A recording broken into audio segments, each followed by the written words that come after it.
David Thomas has been a member of the Harvard Business School faculty since 1990 and is currently I gotta get the professorship name right, the H. Naylor Fitzhugh Professor of Business Administration. Is that right? Very good. Okay, awesome. And he's a recognized and much admired expert in the field of strategic human resource management, focusing on issues related to leadership and cultural diversity in organizations. Professor Thomas has led courses such as leadership and organizational behavior, as well as published many articles, including award-winning articles on the topic. If you're interested in learning more about his work, I encourage you all to go to the Harvard Business School website. There's a lot of great links to articles written by Professor Thomas. So without further ado, please welcome Professor David Thomas. Okay. Thank you. How's everybody doing? Good. Okay, great. Well, it's a pleasure to be here to speak to you. In fact, last year I was telling Reggie that I wrote a case about Google and spent some time out in Mountain View. So it's interesting to get connected to Google here. So what I want to do is take a few moments to walk you through, if you will, the spine of what we found in our book, in the study that supports the book Breaking Through, The Making of Minority Executives in Corporate America. And just a bit about, how we came to do this book, to do this work.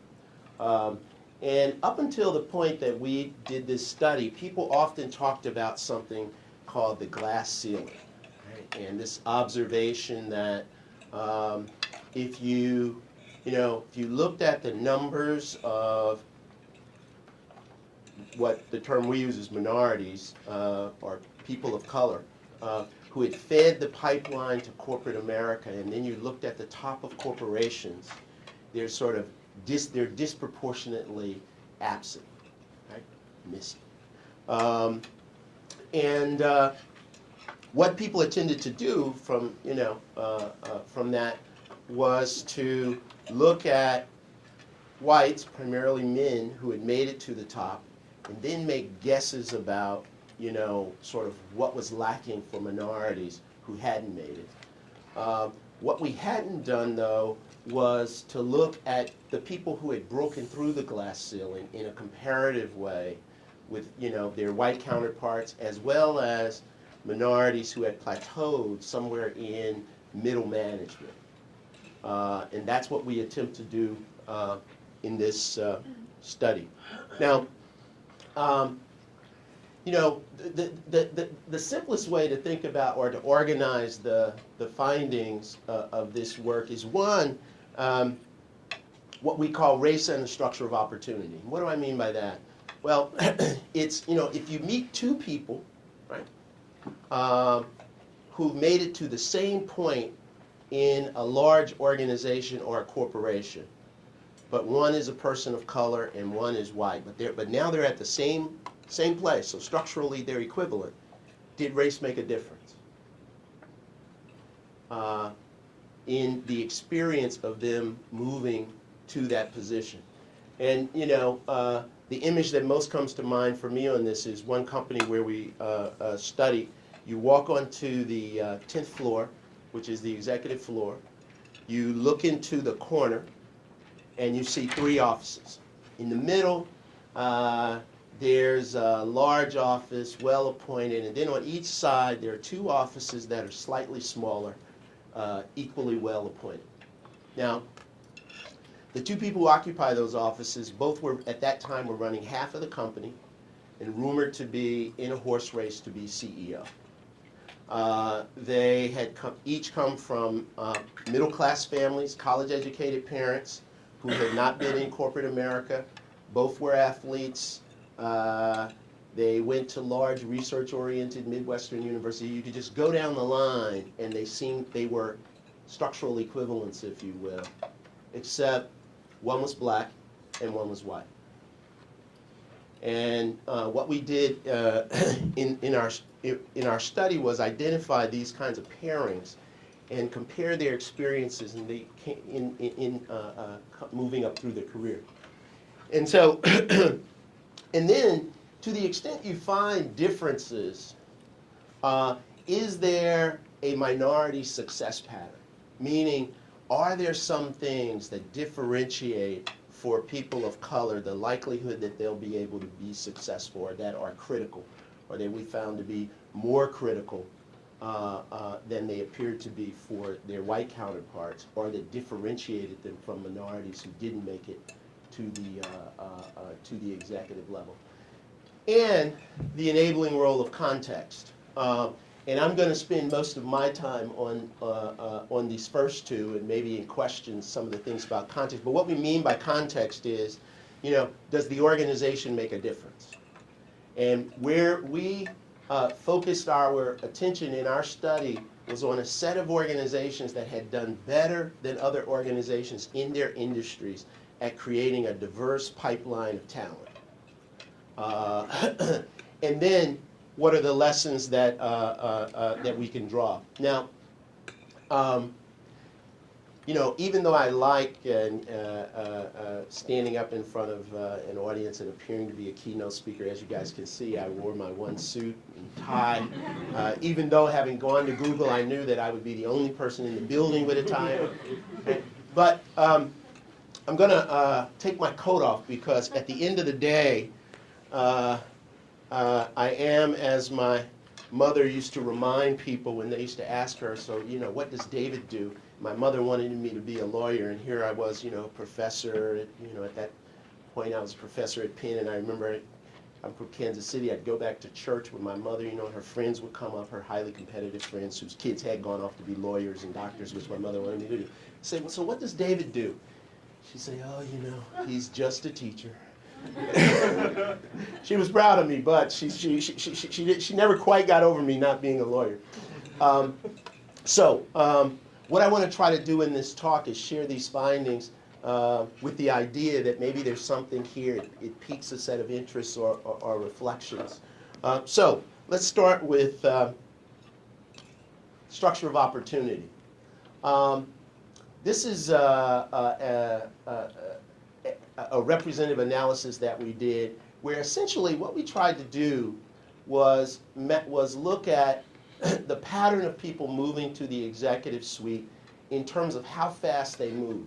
And this is the line for whites who made it to the executive level. And what you see is that they shoot out pretty fast, then they reach middle management,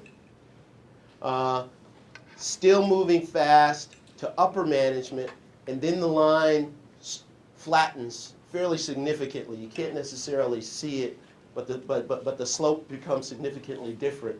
And what's happening in this period is that this is where the variability sets in for how quickly whites will make it to the executive suite. Whereas the whites who made it to the executive suite in these two periods, very small variance among them in terms of how fast they moved. One way to interpret this is that these were people who very early in their careers were put on the fast track and or declared to be high potentials. Now, these two lines are for white managers and minority managers who plateau in middle management, meaning these are folks who are not going to make it to the executive level. Okay, can you guys see the contrast? If you just look for a moment at the lines of the white executives and the white managers, what's the career story that it tells you? Within 3 years, you know whether you should change job or change your behavior. Bingo. And your behavior. Bingo. Within 3 years, right, the organization has, if you will, picked the winners and the also-rans. Okay? And if you compare the minority managers with the white executives, story appears to be the same. If you compare white managers and minority managers, what you see is that the whites are moving slightly faster, right? But it's not statistically significant. But you're absolutely right about what the story is. And what it fits is this notion of tournaments, right? That in order to play for the big prize, you have to win in the early rounds. And that careers move in rounds, if you will. And not everyone who's at the same level is actually playing for the same prize. Because after you're at a certain level for so long, it's actually the newcomers to that level who are still playing for the big prize. Okay? You can continue to play, but you're basically playing for the consolation prize. Now, the question becomes, what do you think the structure looks like for minorities who will make it to the executive level? Okay? These are people of color who are going to make it to the executive level. What do you think their lines look like? Their pattern. And I know there's only one person here who hasn't read the book, knows the answer. Would that person like to take a guess? You've read the book. No, I haven't. Go ahead. Based on my experience in at least one previous employer, I would expect it's pretty much the same as the white executive staff. Yeah. Because you're Yeah. either early on singled out for that progression, or you're written off as not taking it. Yeah. Huh. Think it's about the same? Yep. Anybody else? I'd say it's even more pronounced. More pronounced, meaning they're zipping even faster, Yeah. right? Yep. Okay. Why? I don't know, I just have this feeling like they're identified as the one who's going to stand out right away and then put on the fast track really soon. Even faster than the whites who are going to make it. Yeah. So these guys, okay. So this is a, yep. Any other thoughts? Yep. Okay. Well, let me show you. Oh. Oh, there's a little. Yeah. They, if you will, they look like average whites. Is one way to think about it. And if you think about the experience inside of the organization, the vast majority, overwhelming majority of managers in these organizations, or people who are, in the management pipeline, are part of this group. Right? So when we look around the organization, these guys don't look like they're moving slow. Right? They're moving at the average, and what's often not as clear to the organization, right, is that there's this group of fast trackers that's been identified that are being developed in a faster pattern. Now, Based on the graph, visually, it's, looking at the two that you said weren't statistically significant earlier, it seems like visually that it might be the same case there, but I'm assuming not, right? That there is a statistical significance between white and black slopes. Is that correct? not here. For executive. So for executive, yeah. There is. Okay. These are significantly different. Okay. Okay.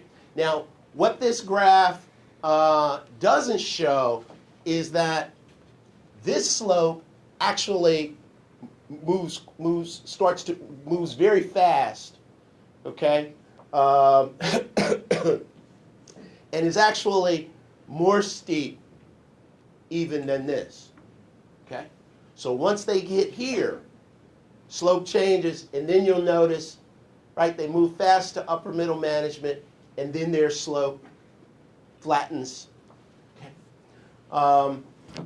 Now, Sorry, is this is probably a very complex question, but is this basically assume the same for men and women? we had men and women in our work. We had men and women in this study, and it looked the same for women of color compared to their white female counterparts. Okay.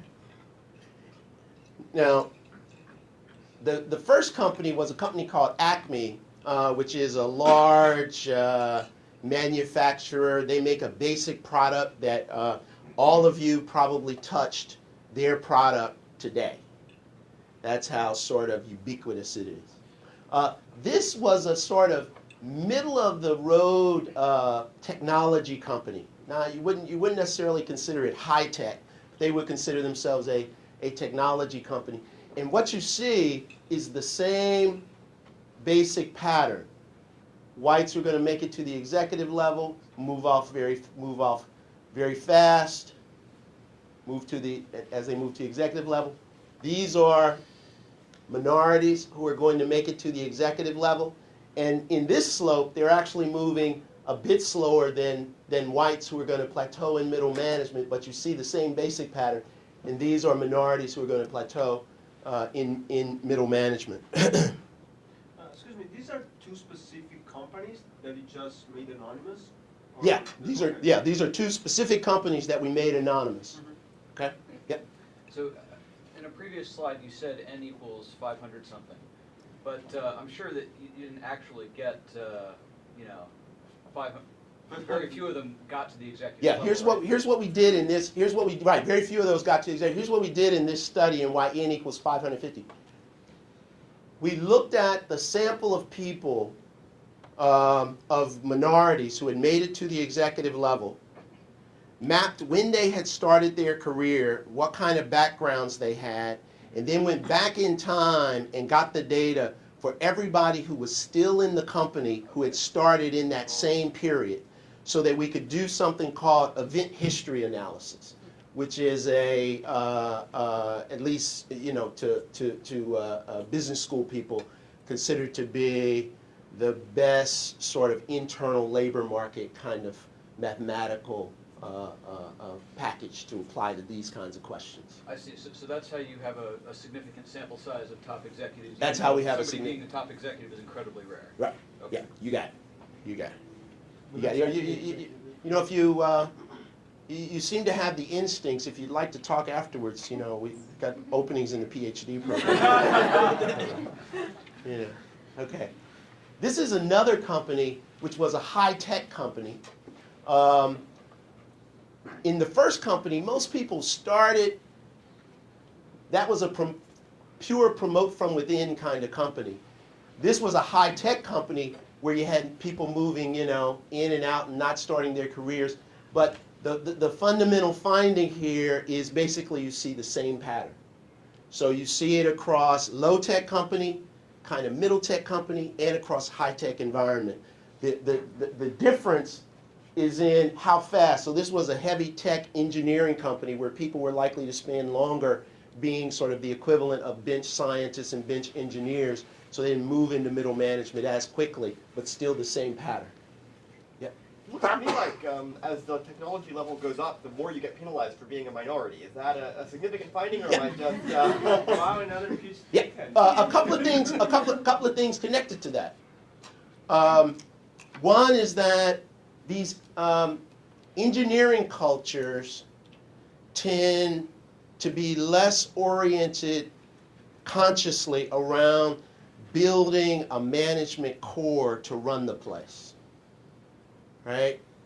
And whereas, that first company, you started out in a role called supervisor, right? So you were hired in with this idea that you're on the management track. Whereas in these tech companies and engineering companies, the process of identifying people for management jobs in general is sort of looser and sloppier. So you're absolutely right. You pay a bigger penalty in those kinds of companies. Where are the white managers in this graph? Oh, in this graph, we didn't have the data for white managers in this company. I was going to joke that they all became executives. They all became. No. They were there. Okay. So let me move. You could ask the question. So what accounts for this? Okay. And the thing about this story is, right? The good news is, minorities did make it to the executive level. But what we see is that there is this difference that race makes. that influences their experience. What's also, I think, interesting about this is that this was true of African American, Asian, Hispanic executives who were represented in the study. Right? So it's not just one group that this applies to. So there are a couple of explanations. One is your basic explanation of prejudice and stereotypes, right? And the argument there would go that the expectations around people of color are lower. They can be overcome, but it takes more time. A related argument, but somewhat different, is the notion of comfort and risk. That it feels riskier to move someone into a job, in particular a high visibility job, if they are different than the modal person that we see going into that position. And if you think about this in, sort of the terms of the reality of the organization, the kinds of jobs that people who are going to the executive level are getting as middle management jobs are actually of a different quality than the kind that everybody else is getting. There are lots of middle managers, but they're not all equal.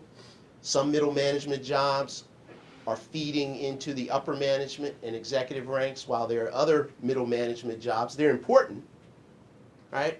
But they're not going to be the jobs that when you look at, executives, people have come out of that led to executive jobs. So these are high visibility management jobs. So, when I go to the table and I try to, get Reggie promoted, performance is there, but it's a different kind of conversation because now I got to convince 3 other people. Right? I know he's good, but I got to convince 3 other people. And the level of comfort people are likely to have is less, which often, and I'll talk about this later, translates into, Reggie having to go back and do it again. Right? Which relates to this third point, which is that in organizations, there are actually 2 tournaments going on. Right? There's that tournament that was pointed out earlier for whites, where it's very clear that we can think of winning as being defined by how fast you're moving early on, and if you don't move fast early, you're actually out of the tournament, right? You're playing for the consolation prize. For minorities, winning translated into other kinds of resources that you got while you were having to, if you will, play again in the first round. And what differentiates you is much more whether or not you get those career building resources rather than how fast you're moving. So let me ask a question about that. By the time the minority managers made it up a tier, were they in the right kind of job? That's exactly. Oh, okay. Exactly. They move through the same quality of job as those white executives. Right? So these are the highly valued, high value add jobs is the way people would describe it. Right? These are the jobs people want and the jobs that people think make a difference in the company. Mm-hmm. Yeah. So far we've lumped a lot of all the minorities together. So there's white and minorities. But did you see any difference between the minorities? So we're talking about difference between white and minorities. Yep. Within the minority subgroup, is there Not- differences between them? Not the findings that I'm going to present here in terms of career experiences. Where you found some difference was in how aware people were of the differences and how early in their careers they became, if you will, sensitized to ways in which their race might make a difference. So African Americans were much more aware of that early in career, whereas when we spoke to Asians, they were much more likely to say, I really didn't become aware of the difference that my differences could make until I got further along in my career, right? So there are differences in the way in which people experienced it, but you know, psychologically, the way they internalized it. But the career experiences that I'm focused on were actually quite similar. So, you could ask the question, so what is it that makes the difference that allows for these minorities who didn't start off on the fast track to ultimately wind up at the executive level? And we identify a few things, and one is a developmentally rich career stage one. Right? That there's some things that have to happen in that first career stage, regardless of how fast you're moving, that if they don't happen, you can't make up for it, usually. Opportunities to perform and succeed in high visibility assignments in career stage 2 and 3.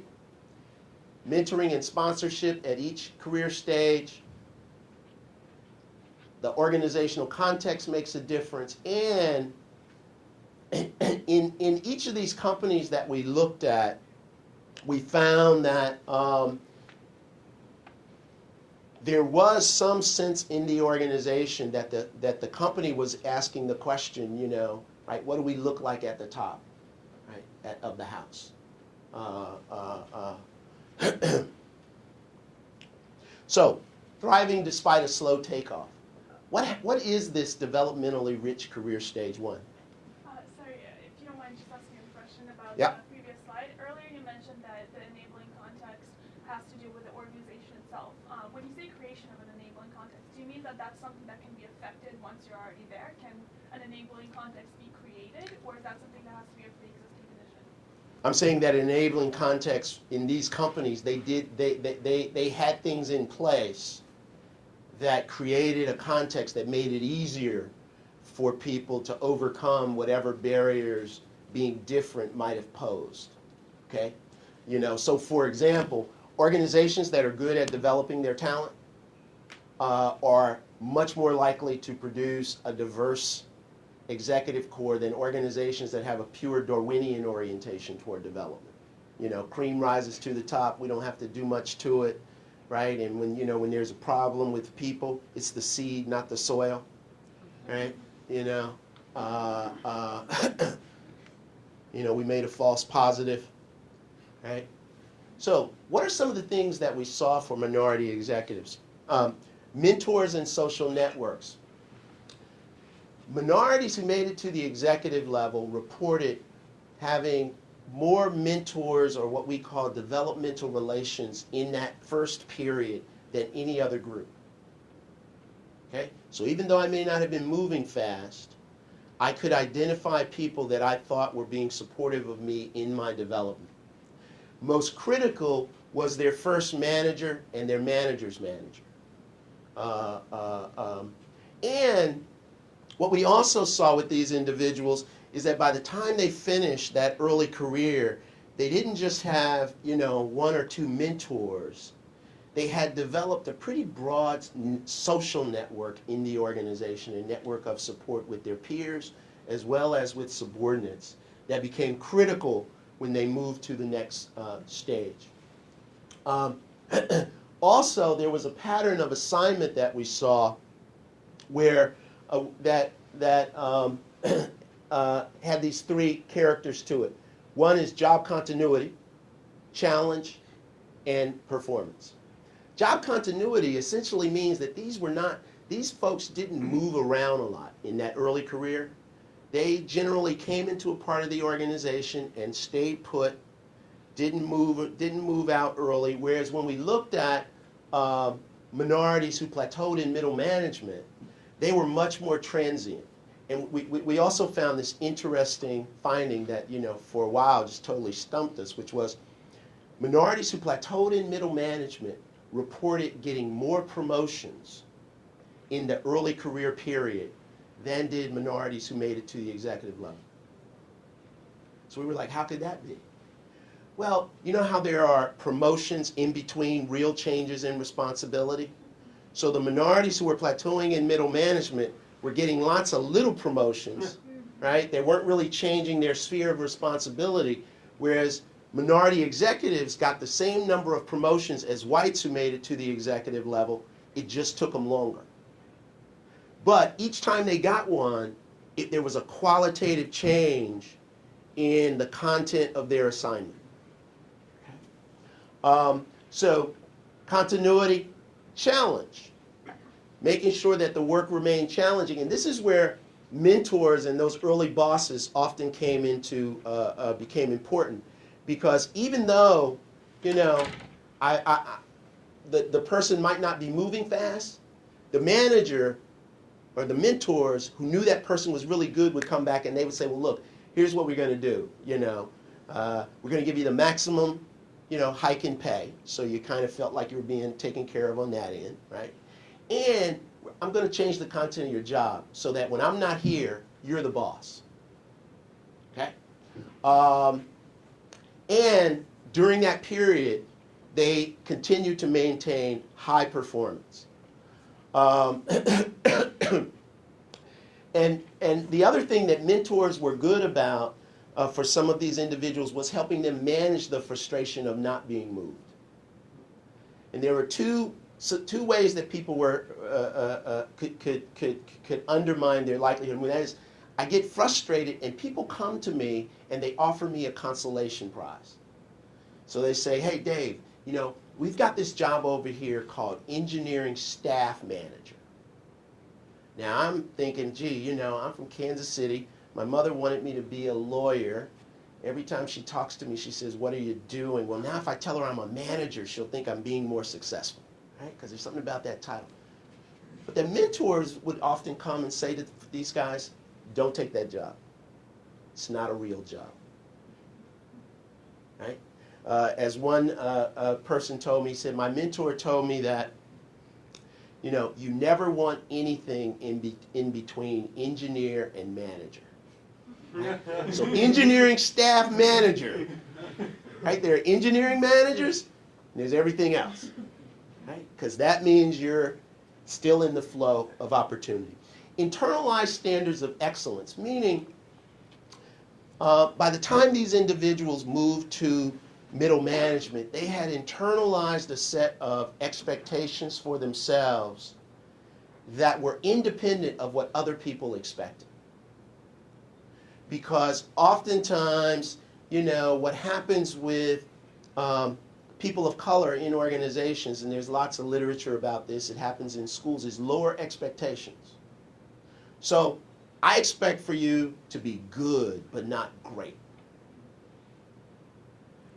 These individuals often talked about, always in their environments trying to figure out who are the people who are doing great, and that's my mark, regardless of what my manager tells me is okay. And the final thing here has to do with loving the work.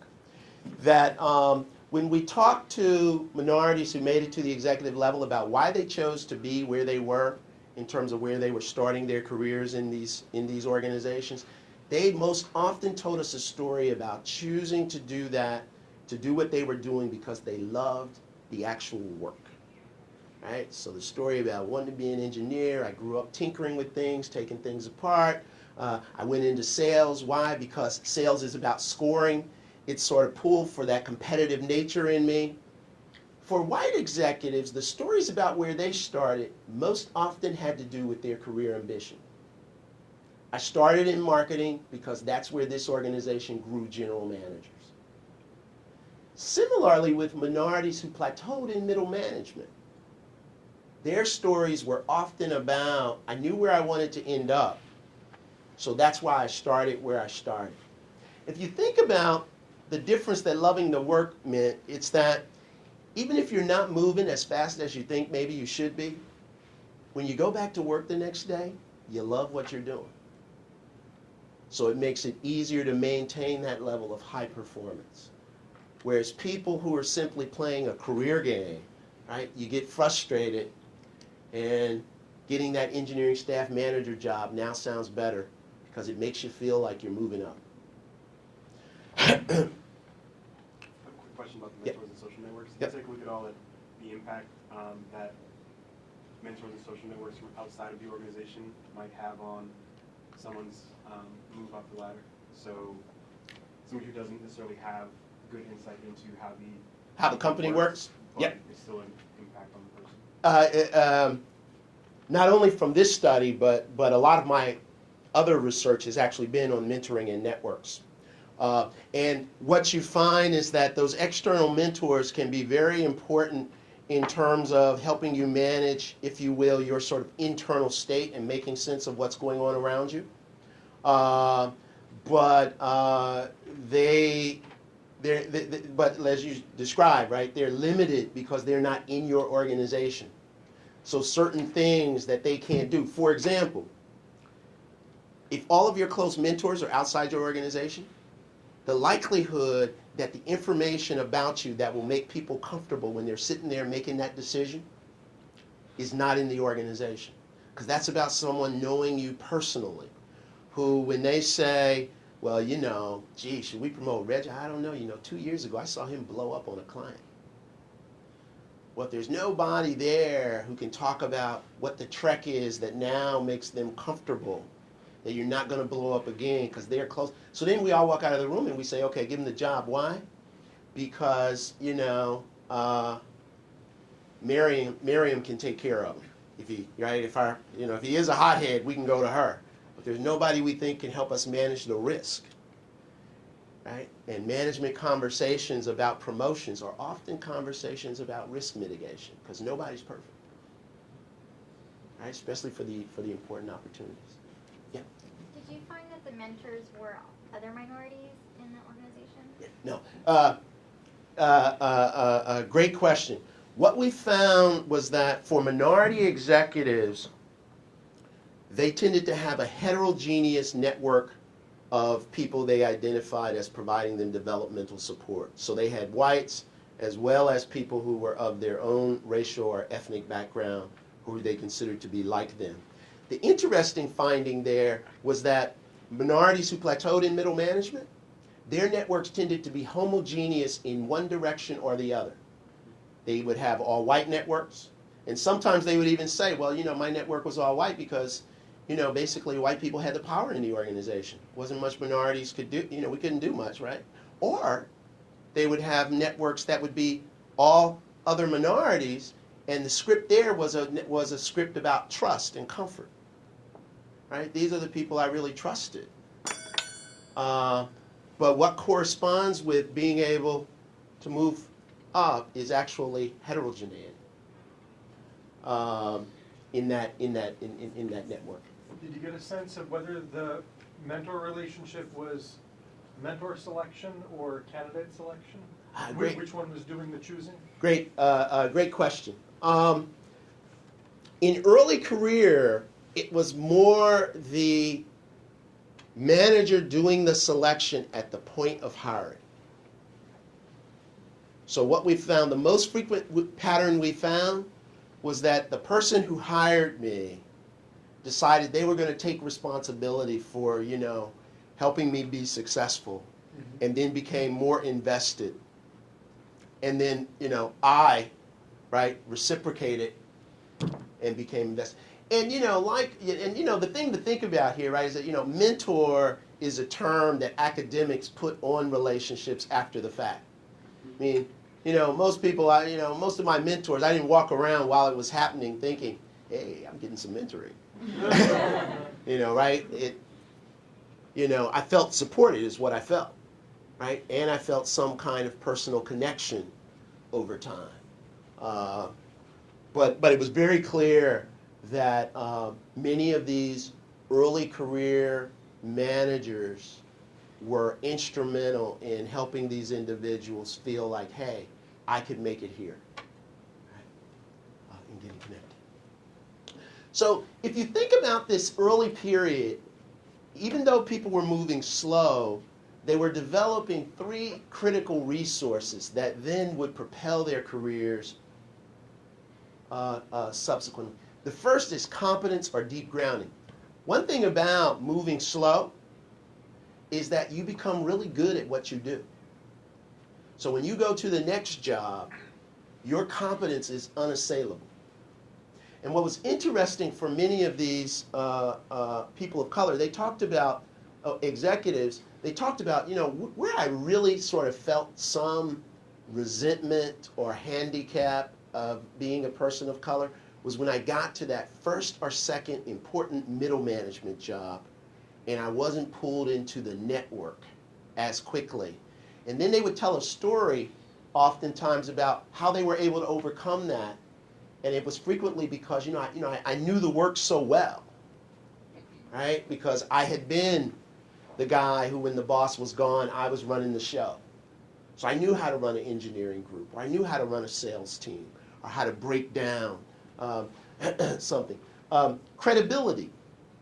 And this is about your reputation. And one thing about, staying in the same place for a while is that if you really are a home run hitter, by the time you leave, lots of people know it.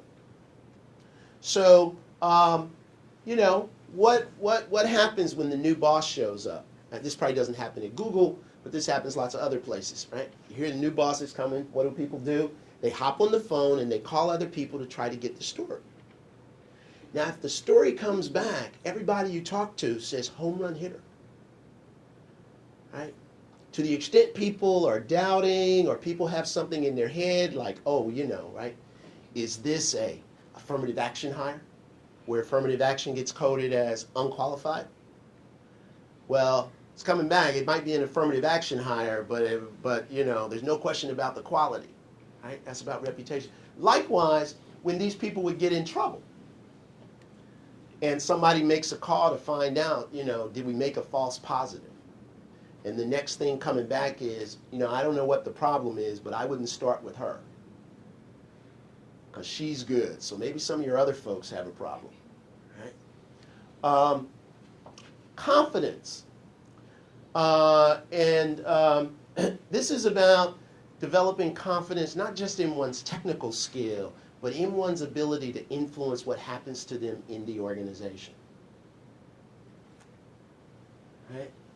And we often see people develop a kind of learned helplessness in organizations where I feel like, there's nothing I can do to actually control my fate here.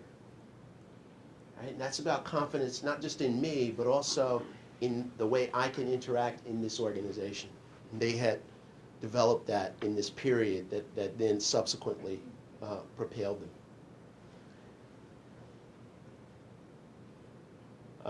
I know we wanted to have time for question and answer, so let me just flip to the end. What are some of the lessons that I think are relevant to the 21st century from this study that is essentially looking at people who by 1995 had ascended to the executive level in corporations? One is choose work in an organization that fits your personality and your values. And one of the things that, this notion of loving the work and being able to connect to the organization. The quality of early career experience is as important as how fast you're moving. Build a network of developmental relationships, and in that I would say building a heterogeneous network. And I would argue, and we have some research that supports this from other studies, that that's not just true of people who are minorities in the organization. One of the things that we're finding in some of the work we're doing is that the most effective managers in organizations have more diverse networks. Why? Because the groups that they're managing are continually becoming more and more diverse. And so if they've got diversity in their own network, that means they usually have the experience of being around people who aren't like them, and some report that their network can provide them a resource, right? So that if I'm, if I'm talking to a woman who's in my network about how I'm trying to manage some issue, and she brings in an insight that has to do with how women might be disproportionately affected by some aspect of what I'm doing as a manager, right? That broadens my, can broaden my perspective. The organization matters. You know, and I'm very skeptical of organizations in today's environment where when I walk in and they're homogeneous, it's not by accident. In the year 2009, it's not by accident.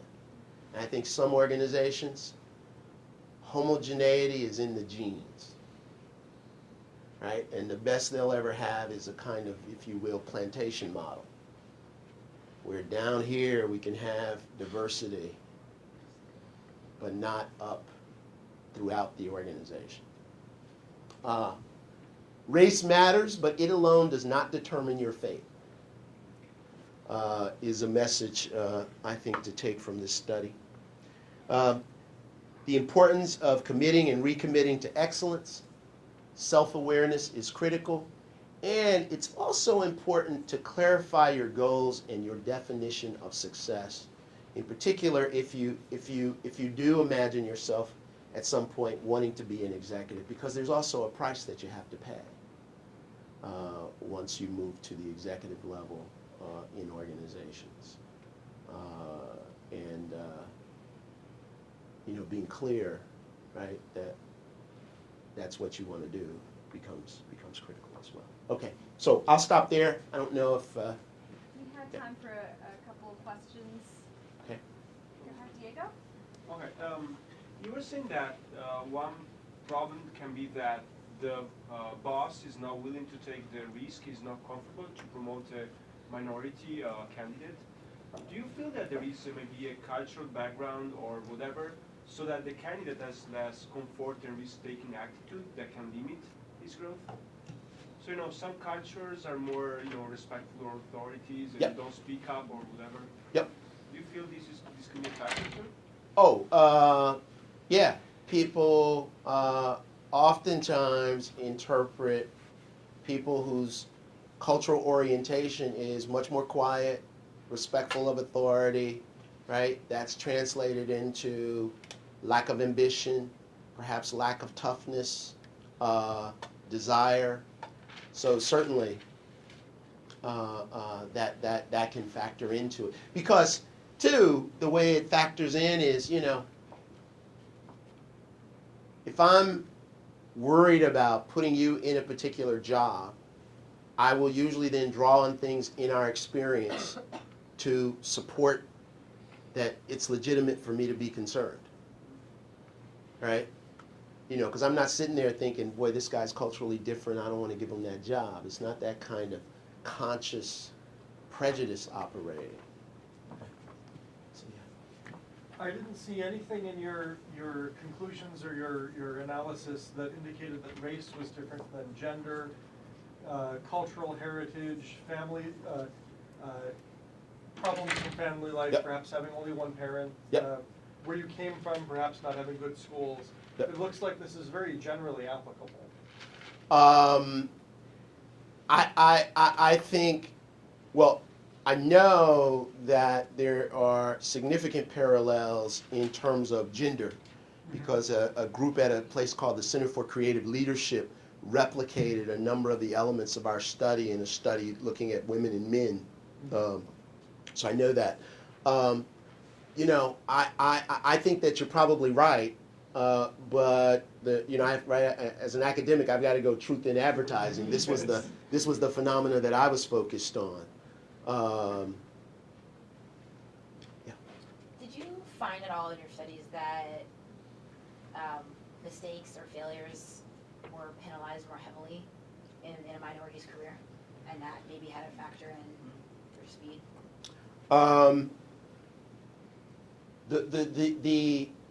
The way the data looked is that minorities who made it to the executive level reported hardly any failures before they got to upper middle management. So if they were going to experience failure, it was when they were in upper middle management, but their report of instances that were clear failure was lower than any other group in the pool.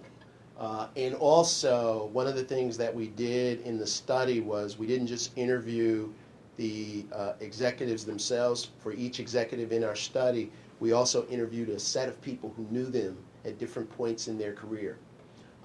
So also we asked them about failure, and it was the same pattern.